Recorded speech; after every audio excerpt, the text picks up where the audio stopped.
what she has to say, and I'm thankful for the people that can stand my intensity and not feel put off by it.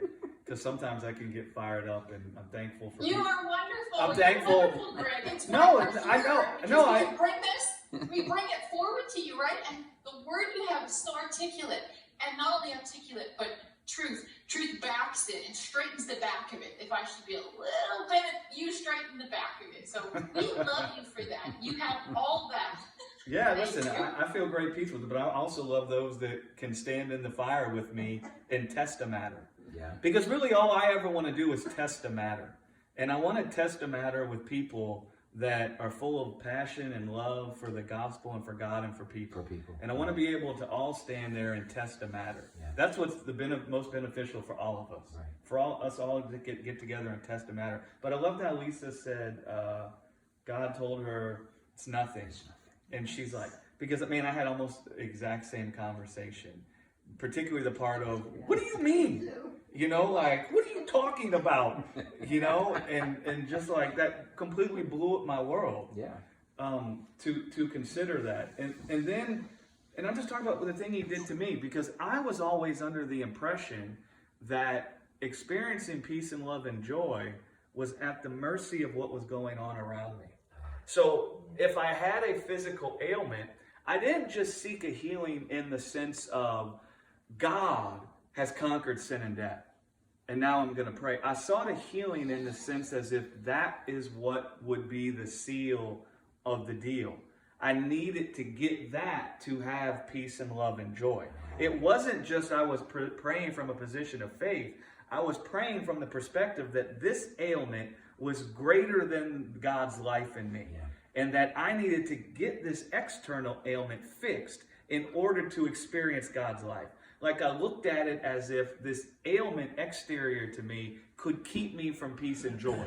And that I had to get it fixed to have peace and joy. And I'm just describing a very real conversation I had with God. And this is what I was talking with God about when I said, what do you mean it doesn't matter? Because I then went into, how can I have peace? How can I have joy? How can I enjoy my life? I mean, and they were connected. And I didn't know they were connected. And then God said to me, well, Greg, do you think that Jesus had joy when he was nailed to the tree? And he wasn't trying to tell me I got to be nailed to a tree. Right. Neither was he trying to tell me, well, you're going to suffer long. He was trying to show me that his life is not at the mercy of what is happening outside of me. That he doesn't have to fix everything outside in order for his life to well up inside. And what he basically showed me is, Greg, my joy is not at the mercy of your exterior ailment being healed. My joy is even strong enough that should that be there, my joy can well up stronger inside of you. And so I couldn't deny that Jesus was filled with joy even though he was nailed to a tree. I couldn't deny he was filled with peace even though he was nailed to a tree. So immediately I saw something about the life of God, that it's not at the mercy of everything external. And so those two concepts became disconnected for me when they were connected as one. And so my whole concept was I can't have joy unless that's healed. I can't have peace unless that's healed. And then he showed me that it's not at the mercy of those things. And so my heart separated the two.